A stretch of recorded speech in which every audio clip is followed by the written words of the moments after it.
शब्द संस्कृति के इस मंच पर आपका स्वागत है। आज हम एक ऐसे प्रश्न पर विचार करने जा रहे हैं जो जितना पुराना है उतना ही नया भी है, जितना सरल दिखाई देता है उतना ही गहन और जटिल भी। प्रश्न है, आखिर नास्तिक कौन है और आस्तिक किसे कहा जाए। इस प्रश्न के बहाने आप में से बहुत से लोग नास्तिक आस्तिक की वह परिभाषा सुनेंगे जो इसके पहले शायद कभी ना सुना हो। यह प्रश्न केवल दार्शनिक नहीं है, यह हमारे जीवन की जड़ों से जुड़ा हुआ प्रश्न है। हम रोजमर्रा की भाषा में किसी को आस्तिक कह देते हैं और किसी को नास्तिक, लेकिन क्या कभी ठहर कर सोचा है कि हम इन शब्दों से वास्तव में क्या कहना चाहते हैं।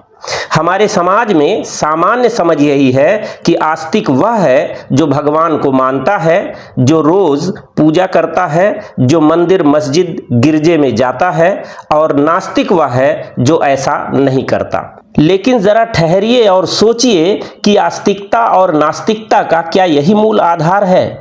क्या यह इतना छोटा और सतही प्रश्न है कि बस भगवान के नाम पर हाँ या ना कह देने से तय हो जाए कि कोई आस्तिक है या नास्तिक? जरा कल्पना कीजिए, एक व्यक्ति है जो प्रतिदिन मंदिर जाता है, फूल चढ़ाता है, घंटे बजाता है, घंटों भजन करता है, लेकिन वही व्यक्ति घर आकर अपने परिवार को पीड़ा देता है, व्यापार में छल करता है, झूठ बोलता है, दूसरों के अधिकारों का हनन करता है। क्या हम उसे आस्तिक कहेंगे?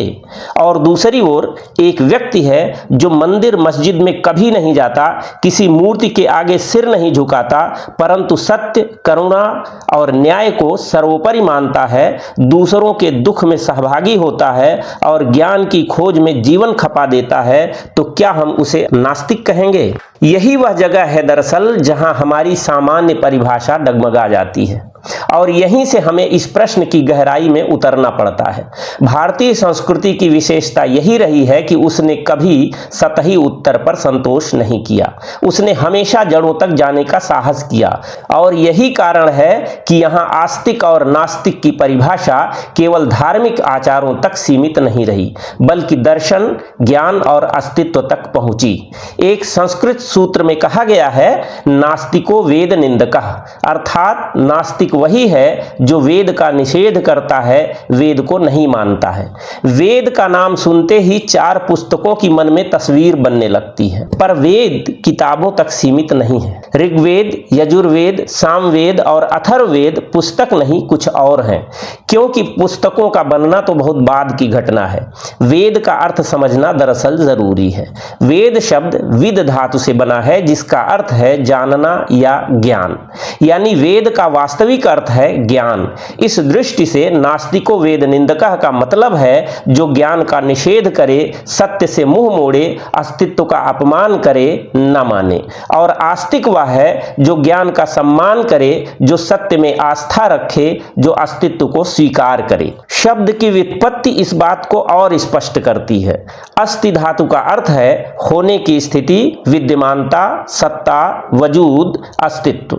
मतलब कि आस्तिक वह है जो अस्ति को, होने को, सत्ता को, वजूद को, अस्तित्व को स्वीकार करता है।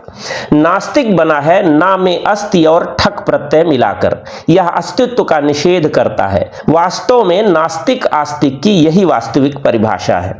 अब सोचिए, जब हम कहते हैं कि अमुक व्यक्ति नास्तिक है, तो क्या वह सचमुच अस्तित्व का निषेध करता है? अधिकतर मामलों में ऐसा नहीं होता। जो ईश्वर को नहीं मानता वह भी अपने अनुभव को मानता है, अपने जीवन को मानता है, दूसरों के जीवन को मानता है। वह अस्तित्व को नकार नहीं रहा, बल्कि किसी विशेष अवधारणा को नकार रहा है। इसका अर्थ है कि वास्तविक परिभाषा के अनुसार वह नास्तिक नहीं है। भारतीय दर्शन में इस विषय पर गहरी चर्चा हुई है। उदाहरण के लिए चारवाकों को लीजिए। चारवाक दर्शन को सबसे बड़ा नास्तिक कहा गया। क्यों? क्योंकि चारवाक ईश्वर को नहीं मानते थे, वे आत्मा और परलोक को भी अस्वीकार करते थे। उनका सूत्र था, यावत जीवेत सुखम जीवेत, ऋणम कृत्वा घृतम पिबेत, यानी जब तक जीवित हो सुख से जियो, ऋण लेकर भी घी पियो। उनके लिए प्रत्यक्ष ही प्रमाण था। अनुमान और आप्त वाक्य को वे प्रमाण नहीं मानते थे, इसीलिए उन्हें नास्तिक कहा गया। लेकिन क्या चारवाकों ने अस्तित्व का निषेध किया? नहीं। उन्होंने तो केवल यह कहा कि जो प्रत्यक्ष है वही मान्य है, जो दिखता है वही सत्य है। यह दृष्टि चाहे सीमित हो पर अस्तित्व का निषेध नहीं है। यानी चार्वाक भी अस्तित्व को मानते थे, तो क्या वे वास्तविक अर्थों में नास्तिक हैं? नहीं, वे भी एक प्रकार से आस्तिक हैं, क्योंकि वे अस्तित्व को नकारते नहीं। गौतम बुद्ध को देखिए, बुद्ध ने ईश्वर को सृष्टि का सृष्टा नहीं माना। उन्होंने कहा कि सब कुछ अनित्य है, सब कुछ परिवर्तनशील है, संसार का नियम है प्रतीत्य समुत्पाद, अर्थात सब वस्तुएं कारण और परिणाम के आधार पर उत्पन्न होती हैं। इस दृष्टि से बौद्ध मत को नास्तिक कहा गया। परंतु क्या बुद्ध ने अस्तित्व को नकारा? नहीं नकारा। उन्होंने दुख को स्वीकार किया, उसके कारण बताए, मुक्ति का मार्ग बताया। उन्होंने अज्ञान का विरोध किया और ज्ञान का प्रचार किया। वे भी अस्तित्ववादी थे, अतः वे भी एक अर्थ में आस्तिक ही थे, भले ही ईश्वर की अवधारणा को उन्होंने स्वीकार न किया हो। जैन मत का उदाहरण भी यही बताता है। महावीर ने ईश्वर को गौण माना। उनका मुख्य संदेश था अहिंसा परमो धर्मः, और जियो और जीने दो। यह विचार ही अस्तित्व का सर्वोच्च सम्मान है। यदि मेरा अस्तित्व है तो दूसरों का भी है, यदि मुझे जीने का अधिकार है तो दूसरों को भी है। यही आस्तिकता की सबसे गहरी व्याख्या है वास्तव में। भक्ति काल के कवियों ने आस्तिकता को नए आयाम दिए। कबीर ने कहा, पोथी पढ़ी पढ़ी जग मुआ, पंडित भया न कोय, ढाई आखर प्रेम का, पढ़े सो पंडित होए। यह प्रेम क्या है? यही तो अस्तित्व का स्वीकार है। जहां प्रेम है वहां अस्तित्व का सम्मान है। तुलसी ने कहा, परहित सरिस धर्म नहीं भाई, पर पीड़ा सम नहीं अधमाई। यानी दूसरों के हित से बड़ा कोई धर्म नहीं और दूसरों को पीड़ा देने से बड़ा कोई पाप नहीं। यह भी अस्तित्व का ही आदर है। मीरा ने अपने प्रभु को प्रेम में खोजा। उनका प्रभु कोई मूर्ति नहीं बल्कि अस्तित्व का अनुभव था। सूफियों ने कहा, हक ही हक है, यानी सत्य ही परम है। यही अस्तित्व की पुकार है। अब आधुनिक काल की ओर देखिए। साम्यवादी और समाजवादी ईश्वर को नहीं मानते, पर वे समाज की भौतिक वास्तविकताओं को मानते हैं, वर्ग संघर्ष को मानते हैं, इतिहास की गति को मानते हैं। यानी वे भी अस्तित्व को मानते हैं। वे वास्तविक अर्थों में आस्तिक ही हैं। विज्ञान की बात करें तो विज्ञान न ईश्वर पर मुहर लगाता है और न उसे नकारता है, लेकिन विज्ञान का पूरा आधार यही है कि जो कुछ है उसे कैसे जाना जाए। वैज्ञानिक प्रयोग करता है, बार बार सत्यापित करता है। यानी विज्ञान पूर्णतः अस्तित्व के अन्वेषण पर आधारित है। यह अस्ति भाव का सम्मान है, आस्तिकता का आधुनिक रूप है। जीवन विद्या के प्रवर्तक बाबा नागराज कहते हैं कि इस सृष्टि का सत्य है अस्तित्व। इस अस्तित्व को जान लिया जाए तो जीवन का मर्म समझ में आ जाएगा और हम सुंदर जीवन जीने लगेंगे। इस तरह देखें तो अस्तित्व में आस्था रखने वाले, उसे मानने वाले आस्तिक कहे जाने चाहिए। यही विज्ञानवाद है। इस तरह यह भी स्पष्ट होता है कि ईश्वर को न मानने वाले पंथ विचारधारा के लोग अस्तित्व को मानते हैं तो वे आस्तिक ही हैं, क्योंकि वे अस्तित्व या कहें अस्ति भाव के पुजारी हैं। देवी देवता और भगवान में आस्था रखने वाले या धर्मभीरु लोग हो सकता है कि ज्यादा नास्तिक किस्म के सिद्ध हों, क्योंकि ऐसा प्रायः देखा जाता है कि कई तरह के धार्मिक विश्वास ज्ञान का, संसार के यथार्थ सत्य या अस्तित्व का विरोध करते हैं। हो सकता है कई तरह की धार्मिक आस्थाएं सिर्फ रूढ़ियां हों और सत्य से उनका दूर दूर तक कोई रिश्ता ही ना हो। अब एक बार फिर मूल प्रश्न पर लौटें। यदि कोई व्यक्ति दिन रात पूजा पाठ करे परंतु सत्य को न माने, ज्ञान का अपमान करे, दूसरों के अस्तित्व को नकारे, तो क्या वह आस्तिक है? स्पष्ट है कि आस्तिक की परिभाषा के हिसाब से उत्तर नहीं में होगा। वह वास्तविक अर्थों में नास्तिक है। और यदि कोई वैज्ञानिक या समाज सुधारक ईश्वर का नाम न ले परंतु सत्य और ज्ञान का सम्मान करे, अस्तित्व का आदर करे, तो वह वास्तविक अर्थों में आस्तिक है। इसलिए आस्तिकता और नास्तिकता का अर्थ केवल ईश्वर स्वीकार या ईश्वर अस्वीकार तक सीमित नहीं है। आस्तिकता का वास्तविक अर्थ है अस्तित्व और ज्ञान का स्वीकार, और नास्तिकता का अर्थ है अस्तित्व और ज्ञान का निषेध। यही जीवन का सत्य है, यही विज्ञान है, यही वास्तविक धर्म है और यही वास्तविक आस्तिकता है। जब हम कहते हैं कि आस्तिक वही है जो अस्तित्व और ज्ञान का स्वीकार करता है, तो यह परिभाषा केवल किसी दार्शनिक बहस तक सीमित नहीं रहती, यह हमारे रोजमर्रा के जीवन को दिशा देती है। यह हमें सोचने पर विवश करती है कि हमारी आस्थाएं केवल मंदिर मस्जिद की दीवारों में सीमित हैं या हमारे आचरण में भी झलकती हैं। यह बहुत आसान है कि हम अपने को आस्तिक कह लें, माथे पर तिलक लगा लिया, हाथ में माला थाम ली, पूजा पाठ कर लिया और स्वयं को आस्तिक घोषित कर दिया। लेकिन वास्तविकता में आस्तिकता कहीं अधिक गहरी है। आस्तिकता का अर्थ यह है कि हम दूसरों के अस्तित्व को भी उतना ही माने जितना अपना। हम यह समझें कि जैसे हमें जीने का अधिकार है वैसे ही वृक्षों को, पशु पक्षियों को, यहां तक कि नदी पहाड़ को भी है। आस्तिकता का मर्म यही है, अस्तित्व का आदर करना। थोड़ा गहरे उतर कर सोचिए, यदि कोई व्यक्ति दिन रात ईश्वर का नाम जपता है लेकिन उसी समय वह पर्यावरण को नष्ट करता है, पेड़ों को काटता है, नदियों को प्रदूषित करता है, तो क्या वह आस्तिक कहलाएगा? नहीं, क्योंकि उसने दूसरों के अस्तित्व का अपमान किया, और जो अस्तित्व का अपमान करता है वह वास्तविक अर्थों में नास्तिक है। दूसरी ओर यदि कोई व्यक्ति ईश्वर का नाम न भी ले परंतु वह वृक्षों की रक्षा करता है, पशु पक्षियों के जीवन का सम्मान करता है, प्रकृति के साथ सह अस्तित्व में जीता है, तो वह वास्तव में आस्तिक है। हमारे संतों और कवियों ने बार बार यही संदेश दिया है। कबीर ने बार बार कहा कि केवल पूजा पाठ में आस्था नहीं है, सच्ची आस्था तो उस प्रेम और करुणा में है जो दूसरों के अस्तित्व का सम्मान करती है। कबीर कहते हैं, साईं इतना दीजिए जामे कुटुंब समाए, मैं भी भूखा ना रहूं साधु न भूखा जाए। यह प्रार्थना केवल अपने लिए नहीं बल्कि दूसरों के लिए भी है। यही अस्तित्व का स्वीकार है। तुलसीदास ने लिखा, सिया राम मैं सब जग जानी, यानी यह संपूर्ण जगत सिया राम मैं है। यदि संपूर्ण जगत में वही सत्ता व्याप्त है तो फिर किसी के अस्तित्व को नकारना कैसे संभव है? यही बात सूफी संतों ने भी कही। उन्होंने कहा, हक ही हक है, यानी सत्य ही परम है।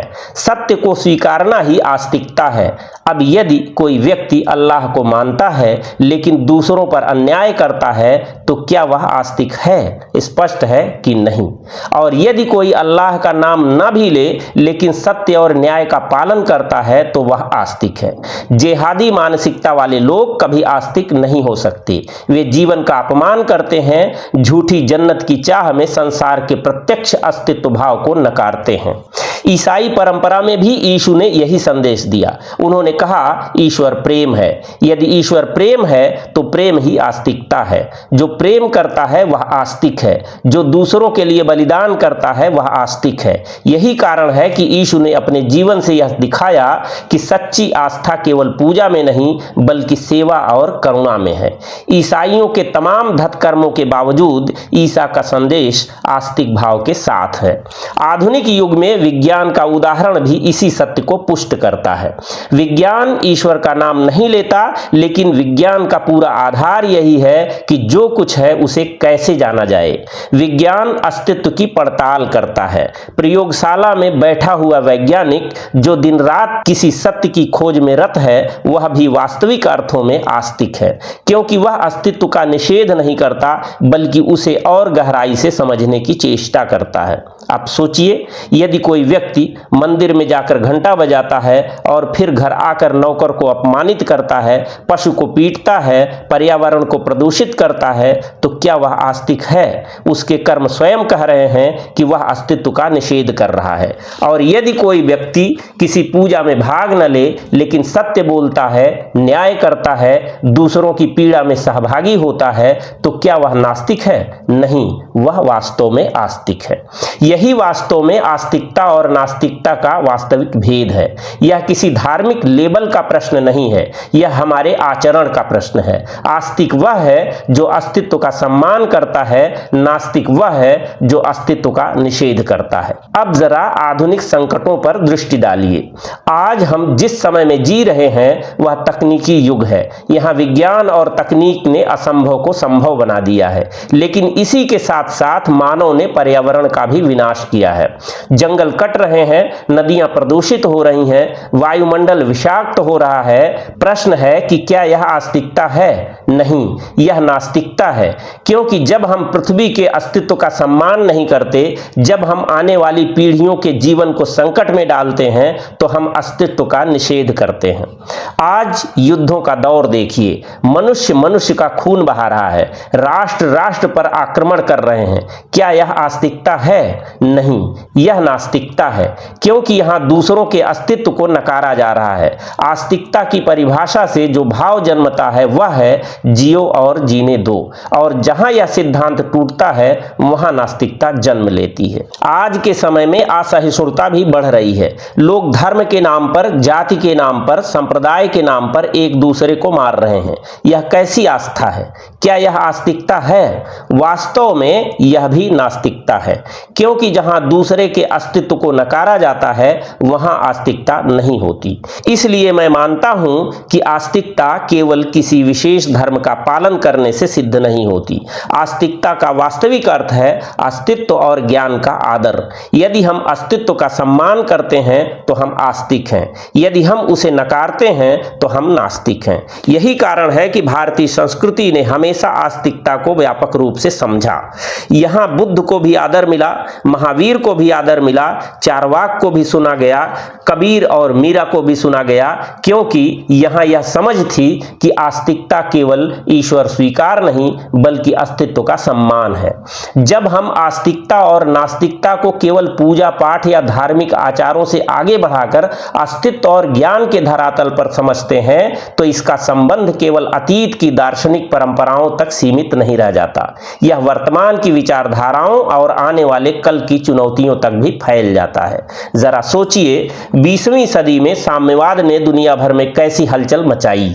साम्यवादियों को लोग नास्तिक कहते रहे क्योंकि वे ईश्वर को नहीं मानते थे, लेकिन उनका दर्शन किस पर आधारित था?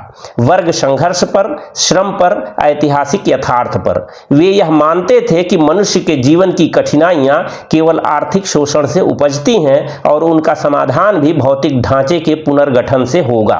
अब भले ही हम उनकी पद्धति से सहमत हों या असहमत, पर यह तो निश्चित है कि वे अस्तित्व का निषेध नहीं कर रहे थे। वे समाज के अस्तित्व को, श्रमिक के अस्तित्व को, उत्पादन और परिश्रम के अस्तित्व को गंभीरता से मान रहे थे। यदि आस्तिकता का अर्थ अस्तित्व को मानना है तो साम्यवादी भी अपनी तरह के आस्तिक ही हैं। इसी तरह अस्तित्ववाद की ओर देखिए। अस्तित्ववादी विचारकों ने कहा कि मनुष्य का जीवन पूर्व निर्धारित अर्थ लेकर नहीं आता, बल्कि अर्थ उसे स्वयं गढ़ना पड़ता है। उन्होंने ईश्वर की अवधारणा को अस्वीकार किया, लेकिन उन्होंने अस्तित्व को नकारा नहीं। उनके लिए अस्तित्व ही सबसे बड़ी सच्चाई था। उनका सूत्र था अस्तित्व सार से पहले है, यानी पहले मैं हूं, फिर मैं अपने जीवन का अर्थ गढ़ूंगा। यह भी अस्तित्व की ही स्वीकारोक्ति है। तो अस्तित्ववादी चाहे ईश्वर को न माने, लेकिन वे अस्तित्व के सबसे प्रबल आस्तिक हैं। मानवतावाद भी यही कहता है। मानवतावादी ईश्वर के नाम पर किसी विशेष धर्म का आग्रह नहीं करते, लेकिन वे मनुष्य के अस्तित्व और गरिमा को सर्वोपरि मानते हैं। वे कहते हैं कि हर मनुष्य का जीवन मूल्यवान है, हर मनुष्य का अस्तित्व पवित्र है। यह दृष्टि भी आस्तिकता की ही दृष्टि है, क्योंकि यह अस्तित्व का सम्मान है। अब सोचिए कि हमारे वर्तमान युग की सबसे बड़ी चुनौतियां क्या हैं? पर्यावरण का संकट, युद्ध का संकट, असमानता का संकट। जब मनुष्य केवल अपने स्वार्थ के लिए पृथ्वी के अस्तित्व को ही खतरे में डाल दे, जंगलों को काट दे, नदियों को प्रदूषित कर दे, हवा को विषाक्त कर दे, तो क्या यह आस्तिकता मानी जाएगी? नहीं, असल में तो यह नास्तिकता ही है, क्योंकि यह पृथ्वी के अस्तित्व को नकारना है। और आस्तिक वही है जो कहे जंगल भी हैं तो मैं भी हूं, नदियां बहेंगी तो मेरा जीवन बहेगा, पक्षी गाएंगे तो मेरे हृदय में भी गीत गूंजेंगे। आस्तिकता का अर्थ यही है कि सह अस्तित्व। आज युद्धों को देखिए, जब कोई राष्ट्र दूसरे राष्ट्र पर हमला करता है, जब मनुष्य मनुष्य को मारता है, जब हथियार हथियारों के बल पर निर्दोषों का खून बहता है तो यह नास्तिकता है। चाहे वे सैनिक प्रार्थना भी कर रहे हों, लेकिन यदि वे निर्दोषों का जीवन नष्ट कर रहे हैं तो वे अस्तित्व का निषेध कर रहे हैं, और जहां अस्तित्व का निषेध है वहां नास्तिकता है। आस्तिकता का अर्थ है दूसरे के अस्तित्व को भी मानना, उसकी गरिमा का भी सम्मान करना। असमानता का प्रश्न भी यही सिखाता है। यदि मैं यह मानूं कि केवल मेरा अस्तित्व मूल्यवान है और दूसरों का अस्तित्वहीन है तो यह नास्तिकता है। चाहे मैं पूजा पाठ करूं, चाहे मैं तीर्थ यात्रा करूं, लेकिन यदि मैं दलित को, स्त्री को, गरीब को, अल्पसंख्यक को हीन समझता हूं तो वास्तविक अर्थों में नास्तिक हूं। और यदि कोई बिना पूजा पाठ किए यह मानता है कि हर मनुष्य समान है, हर जीवन मूल्यवान है, तो वह आस्तिक है। यह बात असल में हमें हमारे व्यवहार की ओर ले जाती है।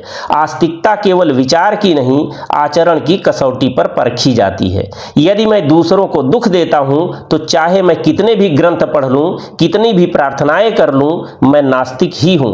और यदि मैं दूसरों के सुख दुख में सहभागी हूं, करुणा और न्याय का पालन करता हूं, तो चाहे मैं पूजा न करूं, मैं आस्तिक हूं। संत कबीर ने यही कहा था, ढाई आखर प्रेम का पढ़े सो पंडित होए। तुलसी ने यही कहा, परहित सरिस धर्म नहीं भाई। महावीर ने यही कहा, जियो और जीने दो। बुद्ध ने यही कहा, अनित्य है सब कुछ, करुणा ही धर्म है। और विज्ञान भी यही कहता है, जो कुछ है उसे जानो, उसके साथ सामंजस्य बैठाओ। यानी आस्तिकता अपने मूल में कोई संप्रदाय नहीं, कोई परंपरा नहीं, कोई पूजा पद्धति नहीं। आस्तिकता जीवन का वह दृष्टिकोण है जिसमें हम अस्तित्व का सम्मान करते हैं। नास्तिकता जीवन का वह दृष्टिकोण है जिसमें हम अस्तित्व का अपमान करते हैं। यही वास्तविक सत्य है। कुल बात यह कि इस संसार में ज्ञान विज्ञान को जो भी व्यक्ति मानता है, स्वीकार करता है, वह अस्ति भाव में विश्वास करता है, इसलिए आस्तिक है। और नास्तिक की वह पुरानी परिभाषा दुरुस्त है जो कहती है कि नास्तिको वेद निंदकः। सच को स्वीकार करने वाला अंततः आस्तिक ही होगा। और अंत में समझने की बात यह है कि आस्तिक शब्द ईश्वर को मानने या ना मानने से कैसे जुड़ गया। बात यह है कि वेदों में वर्णित ईश्वर बहुत गहन अर्थ वाला और व्यापक है। ईश्वर वास्तव में केवल मंदिर, मस्जिद या गिरजाघर तक सीमित नहीं है। हमारा दर्शन मानता है कि कोई न कोई शक्ति तो है जो वास्तव में सृष्टि या जगत की नियंता है, उसे चला रही है, व्यवस्थित किए हुए है। इसी नियंता शक्ति को ईश्वर, ब्रह्म आदि कहा गया। जाहिर है इस शक्ति या ब्रह्म या ईश्वर को अस्तित्वों का भी अस्तित्व यानी परम अस्तित्व मानना ही पड़ेगा। और तब यह मान्यता भी सहजता से निकल आती है कि जो उस परम सत्ता या नियामक सत्ता यानी ईश्वर या ब्रह्म में विश्वास करता है, उसे स्वीकार करता है, उसे मानता है, वह आस्तिक है। और जो उसे नकारता है वह नास्तिक है। यह एक तरह से परम सत्ता या परम अस्तित्व का इनकार है। तो नास्तिको वेद निंदकः यहां भी ठीक बैठता है। असल बात दरअसल यह है। आज बस इतना ही। धैर्यपूर्वक पूरी बात सुनने के लिए बहुत बहुत धन्यवाद।